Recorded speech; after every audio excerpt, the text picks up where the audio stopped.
Viewers welcome back in our program जी। Doctor साहब program ਨੂੰ ਹੋਰ ਅੱਗੇ ਵਧਾਉਂਦੇ ਆ। ਜਿਹੜਾ ਆਪਣਾ ਸੈਕੰਡ ਵਾਲਾ ਇਸ਼ੂ ਹੈ ਉਸ ਦੇ ਨਾਲ ਕੀ ਵਿਚਾਰਾਂ ਨੇ ਤੁਹਾਡੀਆਂ? ਦੇਖੋ, ਅਸੀਂ ਪਿਛਲੇ ਦਿਨੀ ਜੈਰੂਸ਼ਲਮ ਨੂੰ ਅਮਰੀਕਨ ਪ੍ਰੈਜ਼ੀਡੈਂਟ ਵੱਲੋਂ ਕੈਪੀਟਲ ਬਣਾਉਣ ਦਾ ਫੈਸਲਾ, ਇਸ ਦੇ ਉੱਤੇ ਵਿਚਾਰ ਚਰਚਾ ਕੀਤੀ ਜੀ। ਜੈਰੂਸ਼ਲਮ ਦਾ 3000 ਸਾਲ ਦਾ ਇਤਿਹਾਸ ਔਰ ਕਿਵੇਂ ਜੂਡੀਇਜ਼ਮ, ਕ੍ਰਿਸਚੀਅਨਿਟੀ ਔਰ ਇਸਲਾਮ ਦੇ ਲਈ ਇਹ ਇੰਪੋਰਟੈਂਟ ਹੈ, ਉਸ ਦਾ ਰਿਲੀਜੀਅਸ ਸਿਗਨੀਫੀਕੈਂਸ, ਔਰ ਖਾਸ ਤੌਰ 'ਤੇ 1948 ਤੋਂ ਬਾਅਦ ਪੋਲੀਟੀਕਲੀ ਉਹ ਭਾਵੇਂ ਜਿਹੜੀ ਹੈ ਉਹ 6 ਡੇ ਵਾਰ ਹੋਏ 67 ਦੀ, ਔਰ ਉਸ ਤੋਂ ਬਾਅਦ ਹੁਣ ਦੀਆਂ ਡਿਵੈਲਪਮੈਂਟਸ, ਇਸ ਨੂੰ ਸਾਡੇ ਦਰਸ਼ਕਾਂ ਵੱਲੋਂ ਬਹੁਤ ਪਸੰਦ ਕੀਤਾ ਗਿਆ ਜੀ। ਬਹੁਤ ਸਾਰੇ ਕਾਮੈਂਟ ਇਸ ਦੇ ਉੱਤੇ ਸੀ। ਲੇਕਿਨ ਇੱਕ ਗੱਲ ਜ਼ਾਹਰ ਹੈ ਵੀ ਅੱਜ 5ਵਾਂ-6ਵਾਂ ਦਿਨ ਇਸ ਗੱਲ ਨੂੰ ਹੋ ਗਿਆ। ਮਿਡਲ ਈਸਟ ਦੇ ਵਿੱਚ ਲਗਾਤਾਰਤਾ ਦੇ ਨਾਲ ਪ੍ਰੋਟੈਸਟ ਚੱਲ ਰਹੇ ਨੇ, ਵੈਸਟ ਬੈਂਕ ਦੇ ਵਿੱਚ ਵੀ, ਗਾਜ਼ਾ ਦੇ ਵਿੱਚ ਵੀ ਕੁਝ ਥਾਵਾਂ ਤੇ ਹਿੰਸਾ ਵੀ ਹੋਈ ਹੈ। ਔਰ ਅਦਰ ਦੈਨ ਅਮਰੀਕਾ ਦੇ ਹੋਰ ਕੋਈ ਵੀ ਯੂਰਪੀਅਨ ਯੂਨੀਅਨ, ਹਾਲਾਂਕਿ ਨੇਤਨਯਾਹੂ ਨੇ ਯੂਰਪੀਅਨ ਯੂਨੀਅਨ ਔਰ ਦੇਸ਼ਾਂ ਨੂੰ ਕਿਹਾ ਸੀ ਕਿ ਜੀ ਫਾਲੋ ਸੂਟ ਕਰੋ ਜਿਹੜਾ ਫੈਸਲਾ ਟਰੰਪ ਦਾ, ਪਰ ਯੂਰਪੀਅਨ ਯੂਨੀਅਨ ਨੇ ਮਜ਼ਬੂਤ ਸਟੈਂਡ ਲਿਆ ਹੈ ਕਿ ਵੀ ਇਸ ਦੇ ਉੱਤੇ ਅਸੀਂ ਬਿਲਕੁਲ ਕੋਈ ਸਟੈਂਡ ਚੇਂਜ ਨਹੀਂ ਹੈ। ਇਸੇ ਤਰ੍ਹਾਂ ਚਾਈਨਾ ਦਾ ਰਿਐਕਸ਼ਨ ਵੀ ਬੜਾ ਸਟਰੋਂਗ ਰਿਐਕਸ਼ਨ ਹੈ। ਸਿੰਗਾਪੁਰ, ਉਹਨਾਂ ਨੇ ਵੀ ਲਾਈਨ ਲਈ ਹੈ। ਪਰ ਜਿਵੇਂ ਮੈਂ ਉਸ ਦਿਨ ਵੀ ਪਾਸਿੰਗ ਰੈਫਰੈਂਸ ਦੇ ਵਿੱਚ ਹੀ ਕਿਹਾ ਸੀ ਕਿ ਵੀ ਇੰਡੀਆ ਨੇ ਇੱਕ ਪਾਸੇ ਉੱਥੇ 200 ਮਿਲੀਅਨ ਤੋਂ ਜ਼ਿਆਦਾ ਮੁਸਲਮਾਨ ਨੇ, ਔਰ ਹੁਣ ਤੱਕ ਜਿਸ ਕਿਸਮ ਦਾ ਸਟੈਂਡ ਇੰਡੀਅਨ ਗਵਰਨਮੈਂਟ ਦਾ ਰਿਹਾ, ਔਰ ਅੱਜ ਵੀ 70% ਜਿਹੜੀਆਂ ਭਾਰਤ ਦੀਆਂ ਤੇਲ ਦੀਆਂ ਲੋੜਾਂ ਨੇ ਉਹ ਮਿਡਲ ਈਸਟ, ਸਾਊਦੀ ਅਰੇਬੀਆ ਔਰ ਦੂਸਰੇ ਇਸਲਾਮਿਕ ਕੰਟਰੀਜ਼ 'ਚ ਵੀ ਪੂਰੀਆਂ ਹੁੰਦੀਆਂ ਜੀ। ਔਰ 7 ਮਿਲੀਅਨ ਤੋਂ ਜ਼ਿਆਦਾ ਜਿਹੜੇ ਭਾਰਤੀ ਨੇ ਉਹ ਇਹਨਾਂ ਮੁਲਕਾਂ ਦੇ ਵਿੱਚ ਕੰਮ ਕਰਦੇ ਨੇ, ਜਿਹਦੇ ਨਾਲ billions of dollars the foreign exchange, ਔਰ ਜਿਉਂ ਕਹਿਣਾ ਹੋਏ ਕਿ ਭਾਈ ਉੱਥੇ ਕਰੋੜਾਂ ਭਾਰਤੀਆਂ ਦੇ ਚੁੱਲ੍ਹਿਆਂ ਦੇ ਉੱਤੇ ਜਿਹੜੀ ਰੋਟੀ ਇਸ ਲਈ ਪੱਕਦੀ ਹੈ ਕਿ ਇਹਨਾਂ ਦੇਸ਼ਾਂ ਦੇ ਵਿੱਚ, ਮੁਸਲਮਾਨ ਦੇਸ਼ਾਂ 'ਚ ਉਹਨਾਂ ਨੂੰ ਨੌਕਰੀਆਂ ਦੇ ਮੌਕੇ ਮਿਲੇ ਹੋਏ ਨੇ। ਲੇਕਿਨ ਇਹਦੇ ਬਾਵਜੂਦ ਕਿਉਂਕਿ ਹਿੰਦੂਤਵਾ ਦਾ ਏਜੰਡਾ ਪੂਰੀ ਤਰ੍ਹਾਂ ਸਿਰਫ ਤੇ ਸਿਰਫ ਇਸ ਵੇਲੇ ਅਮਰੀਕਾ ਦੀ ਬੈਂਡ ਵੈਗਨ ਤੇ ਚੜ੍ਹਨ, ਅਦਰਵਾਈਜ਼ ਅਮਰੀਕਨ ਆਪਣੇ ਇੰਟਰਸਟ ਨੇ, ਇਜ਼ਰਾਈਲ ਦੇ ਵਿੱਚ ਉਹਨਾਂ ਦਾ ਆਪਣਾ ਇੰਟਰਸਟ ਹੈ। ਔਰ ਜੇ ਉਹਨਾਂ ਨੇ ਕੋਈ ਫੈਸਲਾ ਲਿਆ ਅਮਰੀਕਾ ਨੇ, ਤਾਂ ਉਹ ਅਮਰੀਕਾ ਨੂੰ ਤੁਸੀਂ ਆਪਣੇ ਰਹਿਣ ਦਿਓ, ਤੁਸੀਂ ਆਪਣੇ ਇੰਟਰਸਟ ਦੇਖੋ ਤੁਹਾਡੇ ਕੀ ਨੇ। ਪਰ ਜਿਸ ਅੰਦਾਜ਼ ਦੇ ਵਿੱਚ ਇਹਨਾਂ ਦੀ ਫੋਰਨ ਮਿਨਿਸਟਰੀ ਨੇ ਇਸ ਦੇ ਉੱਤੇ ਬਿਲਕੁਲ ਇਹ ਸਾਇਲੈਂਟਲੀ ਅਮਰੀਕਨ ਸਪੋਰਟ ਹੀ ਸੀ, ਜਦੋਂ ਉਹਨਾਂ ਦੇ ਐਕਸਟਰਨਲ ਅਫੇਅਰਸ ਮਿਨਿਸਟਰੀ ਨੇ ਦੇ ਸਪੋਕਸਪਰਸਨ ਨੇ ਕਿਹਾ ਕਿ ਇੰਡੀਆਜ਼ ਪੋਜੀਸ਼ਨ ਔਨ ਫਲਸਤੀਨ is independent and consistent, it is shaped by our views and interest and not determined by any third country. ਇਹ ਇਵੇਂ ਹੀ ਹੈ ਕਿ ਵੀ ਤੁਹਾਨੂੰ ਕੋਈ ਪੁੱਛੇ ਕਿ ਵੀ ਤੁਸੀਂ ਰੋਟੀ ਖਾਣੀ ਹੈ, ਤੁਸੀਂ ਕਹੋ ਜੀ ਮੈਂ ਕੱਲ ਖਾਧੀ ਸੀ ਤੇ ਹੁਣ ਮੈਂ ਕੱਲ ਖਾਵਾਂਗੀ। ਹੁਣ ਤੁਸੀਂ ਨਾ ਵੀ ਨਹੀਂ ਕੀਤੀ ਹੈ, ਬਟ ਐਟ ਦਾ ਇਹ ਵੀ ਨਹੀਂ ਕਿਹਾ ਵੀ ਮੈਂ ਖਾਣੀ ਹੈ ਜੀ ਨਹੀਂ। ਔਰ ਤੁਸੀਂ ਕਹੋ ਜੀ 2 ਦਿਨ ਬਾਅਦ ਤੁਹਾਨੂੰ ਕਹੋ ਜੀ ਮੈਂ ਤਾਂ ਦੇਖੋ ਜਿਹੜਾ ਬਿਆਨ ਦਿੱਤਾ ਬਿਲਕੁਲ ਠੀਕ ਹੈ, ਮੈਂ ਤਾਂ ਭੁੱਖੀ ਸੀ, ਲੇਕਿਨ ਮੈਂ ਇਹ ਕਿਹਾ ਸੀ ਮੈਂ ਕੱਲ ਖਾਧੀ ਹੈ, ਕੱਲ ਖਾਣੀ ਦਾ ਮਤਲਬ ਅੱਜ ਮੈਂ ਭੁੱਖੀ ਹੈ। ਸੋ ਕਹਿਣ ਦਾ ਮਤਲਬ ਹੈ ਵੀ, ਔਰ ਇਹਨੂੰ ਕਹਿੰਦੇ ਨੇ ਕਿ ਐਂਬੀਗੁਇਟੀ। ਜਦੋਂ ਤੁਸੀਂ ਐਂਬੀਗੁਇਟੀ ਛੱਡਦੇ ਹੋ, ਉਹਦਾ ਫਿਰ ਬੈਨੀਫਿਟ ਆਫ ਡਾਊਟ ਉਹਨੂੰ ਹੀ ਮਿਲਦਾ ਜਿਹਦੇ ਹੱਕ 'ਚ ਤੁਹਾਡੀ ਐਂਬੀਗੁਅਸ ਪੋਜੀਸ਼ਨ ਭੁਗਤਦੀ ਹੈ। ਔਰ ਇੱਕ ਬੜਾ ਅੱਛਾ ਆਰਟੀਕਲ ਅੱਜ ਮਿਸਟਰ ਮਨੋਜ ਜੋਸ਼ੀ, ਮੈਂ ਇਸ ਲਈ ਟਾਈਮ ਟੂ ਟਾਈਮ, ਹਾਲਾਂਕਿ ਇਹਨਾਂ ਨੂੰ ਪੜ੍ਹਨਾ ਜਾਂ ਇਹਨਾਂ ਦੇ ਉੱਤੇ ਵਿਚਾਰ ਵੇਲੇ ਵੀ ਕਾਫੀ ਵਕਤ ਲੱਗਦਾ ਹੈ, ਲੇਕਿਨ ਮੈਂ ਇਹ ਵਿਊ ਪੁਆਇੰਟ ਇਸ ਲਈ ਵੀ, ਔਰ ਖਾਸ ਤੌਰ 'ਤੇ ਜਿਹੜੇ ਹਿੰਦੂ ਜਰਨਲਿਸਟ ਨੇ ਉਹਨਾਂ ਦਾ ਇਸ ਲਈ ਦਿੰਦਾ ਕਿ ਵੀ ਇਹ ਨਾ ਲੱਗੇ ਜਿਹੜੇ ਸਾਨੂੰ ਦੇਖਣ ਵਾਲੇ ਨੇ ਕਿ ਵੀ ਇਹ ਸਾਡਾ ਹਰ ਗੱਲ 'ਚ ਅਸੀਂ ਖਾਲਿਸਤਾਨ ਲਿਆ ਕੇ ਇੱਕ ਬਾਇਸਡ ਵਿਊ ਪੁਆਇੰਟ ਰੱਖਦੇ, ਕਿ ਵੀ ਉਹਨਾਂ ਦੇ ਵੀ ਜਿਹੜੇ ਨੈਸ਼ਨਲਿਸਟ ਨੇ, ਇਹ ਨਹੀਂ ਹੈ ਵੀ ਇਹ ਕੋਈ ਇੰਡੀਆ ਤੋੜਨ ਵਾਲੇ ਨੇ ਜੋਸ਼ੀ ਵਰਗੇ ਜਾਂ ਦੂਜੇ, ਲੇਕਿਨ ਨੈਸ਼ਨਲਿਸਟ ਹਿੰਦੂ ਥਿੰਕਰਸ ਨੂੰ ਵੀ, ਐਕਸਪਰਟਸ ਨੂੰ, ਜਰਨਲਿਸਟ ਨੂੰ ਵੀ ਲੱਗਦਾ ਵੀ ਇਹ ਜਿਹੜੀ ਨੀਤੀ ਲੈ ਰਹੇ ਨੇ ਤਾਂ ਬੇੜਾ ਗਰਕ ਕਰ ਰਹੇ ਨੇ ਦੇਸ਼ ਦਾ। ਔਰ ਉਹਦਾ ਆਰਟੀਕਲ ਹੈ on ਜੈਰੂਸ਼ਲਮ, Modi government is putting ideology over national interest, ਕਿ ਹਿੰਦੂਤਵਾ ਦੀ ਵਿਚਾਰਧਾਰਾ ਨੂੰ ਅੱਗੇ ਰੱਖ ਕੇ ਜਿਹੜਾ ਰਾਸ਼ਟਰੀ ਹਿੱਤ ਹੈ ਉਹਨੂੰ ਪਿੱਛੇ ਤੱਕ ਰਹੇ ਨੇ। ਔਰ ਉਹਨਾਂ ਨੇ ਉਸ ਸਟੇਟਮੈਂਟ ਤੋਂ ਹੀ ਗੱਲ ਸ਼ੁਰੂ ਕੀਤੀ। ਫਿਰ ਉਹਨੇ ਕਿਹਾ, ਮਨੋਜ ਨੇ, ਕਿ most countries Even friends and allies of the US and Israel have issued more categorical statements.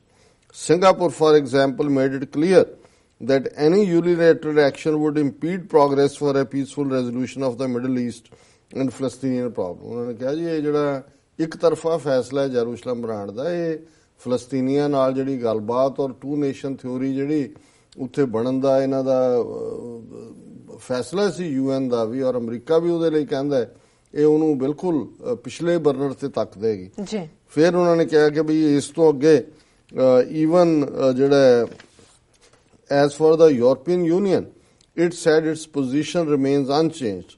और ਉਹਦੇ ਚ ਉਹਨਾਂ ਨੇ ਯੂਰਪੀਅਨ ਯੂਨੀਅਨ ਨੇ ਕਿਹਾ the aspirations of both parties must be fulfilled and a way must be found through negotiations to resolve the status of Jerusalem as the future capital of both states. ਇਹ European union ਦੀ ਹੈ ਜਿਹਦੇ ਚ ਦਰਜਨਾ ਜਿਹੜੇ Europe ਦੇ ਸਾਰੇ ਦੇਸ਼ ਨੇ ਉਹਦੇ ਮੈਂਬਰ, ਦਾ ਮਤਲਬ ਯੂਰਪੀਅਨ ਯੂਨੀਅਨ ਨੇ ਟੋਟਲ ਆਪੋਜ਼ਿਟ ਲਾਈਨ ਲੈ ਲਈ ਅਮਰੀਕਨਾਂ ਤੋਂ ਜੀ। ਹੁਣ ਉਹਦੇ ਚੋਂ ਕਹਿੰਦੇ ਨੇ ਕਿ ਭਾਈ ਠੀਕ ਹੈ ਜੈਰੂਸ਼ਲਮ, ਵੈਸਟ ਜੈਰੂਸ਼ਲਮ ਤੇ ਆਲਰੇਡੀ ਇਹਨਾਂ ਦਾ ਕੰਟਰੋਲ ਹੈ, ਈਸਟ ਵੀ ਇਹਨਾਂ ਨੇ ਖੋਇਆ ਜਾਰਡਨ ਤੋਂ, ਪਰ ਜਦੋਂ ਇਹ ਔਸਲੋ ਅਕਾਰਡ ਹੋਇਆ ਅਰਾਫਤ ਔਰ ਯਾਸਰ ਅਰਾਫਤ ਔਰ ਰਬੀਨ ਦਾ, ਉਹਦੀ ਸਪਿਰਿਟ ਇਹੀ ਸੀ ਕਿ ਵੀ ਬੇਸ਼ੱਕ ਉਹਦੇ ਚ ਫਾਈਨਲ ਨਹੀਂ ਸੀ ਜੈਰੂਸ਼ਲਮ ਦੇ, ਉਹਨਾਂ ਨੇ ਕਿਹਾ ਇਹਦੇ ਬਾਰੇ ਗੱਲਬਾਤ ਹੋਏਗੀ, ਲੇਕਿਨ ਇਹ ਅੰਡਰਸਟੂਡ ਸੀ। ਔਰ ਈਸਟ ਜੈਰੂਸ਼ਲਮ ਐਸਾ ਹੈ ਜਿੱਥੇ 60-65% ਆਬਾਦੀ ਜਿਹੜੀ ਹੈ 70 ਹੀ ਹੋਏਗੀ, ਉਹ ਫਲਸਤੀਨੀਆਂ ਦੀ ਹੈ, ਔਰ ਵੈਸਟਰਨ ਜੈਰੂਸ਼ਲਮ ਚ ਜਿਹੜੀ ਹੈ ਉਹ 70-80%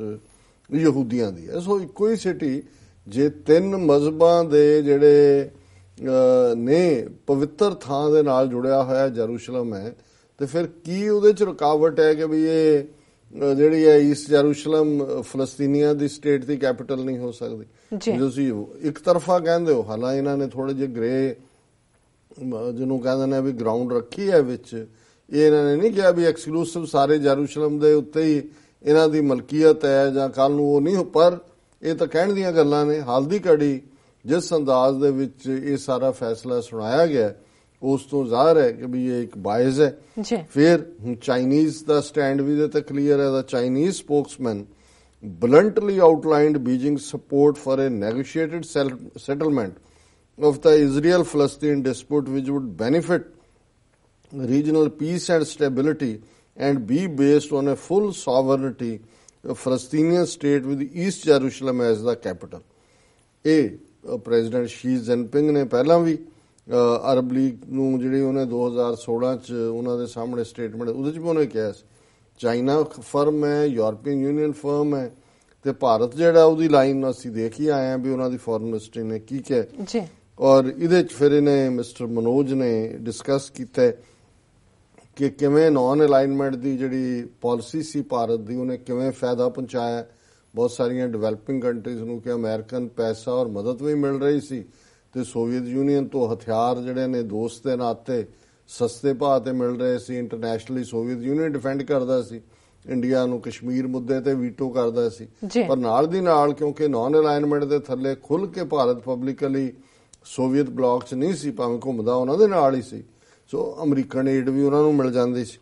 ਔਰ ਉਹਦੇ 'ਚ ਹੁਣ ਜਿਹੜੇ ਚੈਲੰਜ ਨੇ ਮਿਸਟਰ ਮਨੋਜ ਨੇ, ਜਿਵੇਂ ਮੈਂ ਕਿਹਾ, ਉਹਨੇ ਕਿਹਾ ਜੀ ਇਹ 70% ਆਇਲ ਸਾਡਾ ਉੱਥੋਂ ਆਉਂਦਾ ਹੈ, 7 ਮਿਲੀਅਨ ਸਾਡੇ ਸਿਟੀਜ਼ਨਸ ਨੂੰ ਉਹਨਾਂ ਨੇ ਕੰਮ ਦਿੱਤਾ ਹੋਇਆ ਹੈ, ਔਰ ਇਹ ਸਾਰਾ ਜਿਹੜਾ ਸਾਰੇ ਪੀਰੀਅਡ ਦੇ ਵਿੱਚ ਪਿਛਲੇ ਸਾਰੇ ਸਮੇਂ 'ਚ 4 ਵਾਰ ਐਸਾ ਹੋਇਆ ਵੀ ਇੰਡੀਅਨ ਸਿਟੀਜ਼ਨ ਕੁਵੈਤ ਤੋਂ, ਲੈਬਨਾਨ ਤੋਂ 2006 'ਚ, ਲਿਬੀਆ ਤੋਂ 2011 'ਚ, ਔਰ ਯਮਨ 'ਚੋਂ 2015 'ਚ ਐਵੈਕੂਏਟ ਕਰਨੇ ਪਏ ਜਦੋਂ ਉੱਥੇ ਕ੍ਰਾਈਸਿਸ ਆਇਆ। ਔਰ ਇਹ ਅਮਰੀਕਾ ਦੇ ਘਨੇੜੇ ਚੜ੍ਹ ਕੇ ਕਿਹੜਾ ਭਾਰਤ ਦਾ ਇੰਟਰਸਟ ਸਰਵ ਕਰਨਗੇ। ਫਿਰ ਇਹਨੇ ਜਿਹੜੀ ਹੈ ਇਹਨਾਂ ਦੀ ਫੋਰਨ ਪਾਲਿਸੀ ਦੀ ਫੇਲਿਅਰ ਉਹਨੂੰ ਉਹਦੀਆਂ ਉਦਾਹਰਨਾਂ ਦਿੱਤੀਆਂ ਨੇ। Elsewhere too the drift is evident ਕਿ ਵੀ ਕਿੱਥੇ ਕੀ ਚੱਲ ਰਿਹਾ। The Indian policy is faltering because of the lack of a coherent structure is evident also from the happenings in Myanmar. ਕਿ ਮਿਆਂਮਾਰ 'ਚ ਕੀ ਹੋ ਰਿਹਾ। ਉਹਨਾਂ ਨੇ ਕਿਹਾ ਜੀ ਅਸੀਂ ਰੋਹਿੰਗਿਆ ਇਸ਼ੂ ਦੇ ਉੱਤੇ ਵੈਵਰ ਕੀਤਾ, ਸਰਕਾਰ ਦੀ ਖੁੱਲ੍ਹ ਕੇ ਮਦਦ ਤਾਂ ਕੀਤੀ, ਪਰ ਅਸੀਂ ਇੰਟਰਨੈਸ਼ਨਲੀ ਸਮਝਿਆ ਹੀ ਨਹੀਂ ਵੀ ਅਸੀਂ ਤਾਂ ਰੋਹਿੰਗਿਆ ਨੂੰ ਡੇਂਜਰ ਕਹਿ ਦਿੱਤਾ। ਨਤੀਜਾ ਇਹ ਹੋਇਆ ਕਿ ਭਾਈ ਜਿਹੜਾ ਚਾਈਨਾ ਉਹ ਉੱਥੇ ਆ ਕੇ ਹੁਣ ਵਿਚੋਲਗੀ ਕਰ ਰਿਹਾ, ਔਰ ਚਾਈਨਾ ਨੇ ਮਿਆਂਮਾਰ ਔਰ ਬੰਗਲਾਦੇਸ਼ ਦੀ ਗੱਲਬਾਤ ਕਰਵਾ ਕੇ ਇਹ ਰਸਤਾ ਪੱਧਰਾ ਕਰ ਦਿੱਤਾ ਹੈ ਵੀ ਜਿਹੜੇ ਰੋਹਿੰਗਿਆ ਉੱਥੇ ਬੰਗਲਾਦੇਸ਼ ਬੈਠੇ ਨੇ ਉਹ ਸੇਫਲੀ ਉੱਥੇ ਵਾਪਸ ਜਾਣ। ਸੋ ਉਹਦੇ ਨਾਲ ਕਿਉਂਕਿ ਚਾਈਨਾ ਦਾ ਇਹਦੇ ਮਿਸਟਰ ਮਨੋਜ ਮੁਤਾਬਕ ਉੱਥੇ ਕਾਫੀ ਸਟੇਕ ਹੈ, ਰੇਖੀਨ ਸਟੇਟ ਜਿਹੜੀ ਕਿ ਉਹਨਾਂ ਦੀ ਜਿਹਦੇ 'ਚ ਕਿ ਉਹ ਮੈਜੋਰਟੀ ਇਹੀ ਨੇ ਰੋਹਿੰਗਿਆ, ਉੱਥੇ ਚਾਈਨਾ ਨੇ ਆਪਣਾ ਬੜਾ ਇਨਵੈਸਟ ਕੀਤਾ ਹੋਇਆ ਔਰ ਉਹਨਾਂ ਦਾ ਹੀ ਜਿਹੜਾ ਉੱਥੋਂ ਗੈਸ ਔਰ ਆਇਲ ਹੈ ਉਹ ਉਹਨਾਂ ਦੇ ਯੂਨਾਨ ਪ੍ਰੋਵਿੰਸ ਨੂੰ ਜਾਂਦੀ ਹੈ ਚਾਈਨਾ ਦੇ। ਫਿਰ ਉਹਨਾਂ ਨੇ ਇਹ ਕਿਹਾ ਕਿ ਵੀ ਇਸੇ ਹੀ ਐਂਗਲ ਨੂੰ ਮੁੱਖ ਰੱਖਦੇ ਆ ਚਾਈਨਾ ਨੇ ਇਸ ਰੋਹਿੰਗਿਆ ਇਸ਼ੂ 'ਚ ਇੰਟਰਵੀਨ ਕਰਕੇ ਜਿਹੜੀ ਹੈ ਮੀਡੀਏਸ਼ਨ ਕੀਤੀ ਔਰ ਇੰਡੀਆ ਜਿਹੜਾ ਉਹ ਫਿਰ ਮੂੰਹ ਦੇਖਦਾ ਰਿਹਾ ਔਰ ਇਸ ਤਰੀਕੇ ਨਾਲ ਈਵਨ ਮਿਆਂਮਾਰ ਵੀ ਜਿਹੜਾ ਉਹ ਭਾਰਤ ਦੇ ਆਰਬਿਟ 'ਚੋਂ ਨਿਕਲ ਗਏ। ਔਰ ਫਿਰ ਉਹਨੇ ਕਿਹਾ ਕਿ ਵੀ ਇਹ ਜਿਹੜਾ ਦੂਸਰਾ ਪਾਰਟ ਉਹਨਾਂ ਨੇ ਕਿਹਾ to come back to Modi era ਦਾ ਕਿ ਵੀ ਪ੍ਰਾਈਮ ਮਿਨਿਸਟਰ ਨੇ ਬੜੀ ਸਟਰੋਂਗ ਵਿਕਟ ਦੇ ਉੱਤੇ ਸ਼ੁਰੂ ਕੀਤਾ ਕਿ ਜੀ ਬਾਹਰ ਜਾ ਰਿਹਾ ਹੈ, ਦੌਰਾ ਕਰ ਰਿਹਾ ਹੈ, ਦੁਨੀਆ ਦੇ ਦੌਰੇ ਕੀਤੇ ਨੇ। ਪਰ ਹਾਲਤ ਇਹ ਹੈ we are missing in action in Myanmar and Bangladesh and China and neither here nor there in Sri Lanka. ਨਾ ਅਸੀਂ ਮਿਆਂਮਾਰ 'ਚ ਕਿਤੇ ਸਾਡੀ ਸਟੈਂਡਿੰਗ ਹੈ, ਨਾ ਬੰਗਲਾਦੇਸ਼ 'ਚ ਹੈ, ਨਾ ਸ੍ਰੀਲੰਕਾ 'ਚ ਹੈ। As for Maldives, the recent Chinese free trade agreement to is India's importance कि Maldives भी चाइना ਦੇ ऑर्बिट चला गया, फ्री ट्रेड उन्हें एग्रीमेंट साइन कर लिया। That leaves Nepal कि भी नेपाल रह गया सी। The victory of the alliance led by Communist Party of Nepal, United Marxist Leninist, is a major setback which will have serious implications for India-Nepal relations क्योंकि इन्हां दिनां 'ਚ इलैक्शनां होईयां ने ਔਰ ਜਿਹੜੀਆਂ ਲੈਫਟਿਸਟ ਕਮਿਊਨਿਸਟ ਪਾਰਟੀਆਂ ਨੇ ਮਿਸਟਰ ਆਇਲੀ ਜਿਹੜਾ ਪਹਿਲਾਂ ਪ੍ਰਾਈਮ ਮਿਨਿਸਟਰ ਸੀ ਔਰ ਸਿੱਧੀ ਟੱਕਰ ਉਹਨੇ ਲਈ ਸੀ ਮੋਦੀ ਨਾਲ, ਉਹ ਵਾਪਸ ਨੇਪਾਲ ਦੇ ਵਿੱਚ ਪਹਿਲੀਆਂ ਚੋਣਾਂ ਉਹਨਾਂ ਦੇ ਕਨਸਟੀਟਿਊਸ਼ਨ ਤੋਂ ਬਾਅਦ ਹੋ ਰਹੀਆਂ ਔਰ ਜ਼ਾਹਰ ਹੈ ਕਿ ਵੀ ਇਹ all this is an ironical consequences of a government in New Delhi that sought to move away from the past and promised a new era in foreign policy। ਇਹ ਇਹਨਾਂ ਦੇ ਦਾਅਵੇ ਸੀ ਜੀ ਅਸੀਂ ਜਿੱਤਾਂਗੇ, ਬਾਹਰ ਤਾਂ ਲੂਜ਼ ਕਰ ਹੀ ਰਹੇ ਨੇ ਕਿ ਇੱਥੇ ਤਾਂ ਇੱਕ ਧਿਰ ਦੇ ਨਾਲ ਖੜ ਗਏ ਜੈਰੂਸ਼ਲਮ ਦੇ ਮੁੱਦੇ ਤੇ, ਜਦੋਂ ਕਿ ਯੂਰਪੀਅਨ ਯੂਨੀਅਨ ਔਰ ਚਾਈਨਾ ਔਰ ਕਿਸੇ ਦੇਸ਼ ਨੇ ਆਪਣਾ ਸਟੈਂਸ ਨਹੀਂ ਬਦਲਿਆ।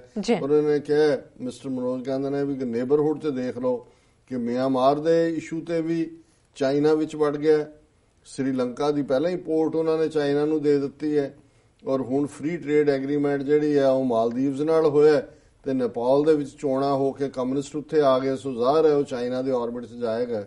ਸੋ ਇਹ ਹੈ ਇਹਨਾਂ ਦਾ। ਹੁਣ ਕਹੀ ਜਾਓ ਜੀ ਉੱਥੇ ਦਾ ਵਿਕਾਸ ਮਾਡਲ ਦਾ ਜਲੂਸ ਗੁਜਰਾਤ ਦੇ ਵਿੱਚ ਨਿਕਲ ਰਿਹਾ ਚੰਗੀ ਤਰ੍ਹਾਂ, ਜੋ ਜਿਹਾ ਇਹਨਾਂ ਦਾ ਵਿਕਾਸ ਸੀ।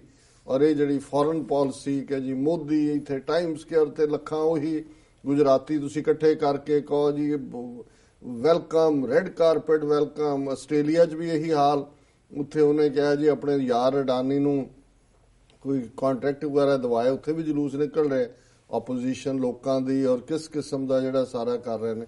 ਸੋ ਕੁੱਲ ਮਿਲਾ ਕੇ ਇਹ ਜਿਹੜਾ ਅਲਟੀਮੇਟਲੀ ਇਸ ਕਿਸਮ ਦੇ ਲੋਕ ਜਿਹੜੇ ਕਿ ਇੱਕ ਮੀਡੀਆ ਸਟਾਰ ਬਣਾਏ ਜਾਂਦੇ ਨੇ, ਮੀਡੀਆ ਹੀ ਸਟਾਰ ਬਣਾਉਂਦਾ ਤੇ ਉਹ ਫਿਰ ਕਦੋਂ ਸਟਾਰ ਜਿਹੜਾ ਮੁੜ ਕੇ ਡਸਟ ਦੇ ਵਿੱਚ ਰਲ ਜਾਂਦਾ।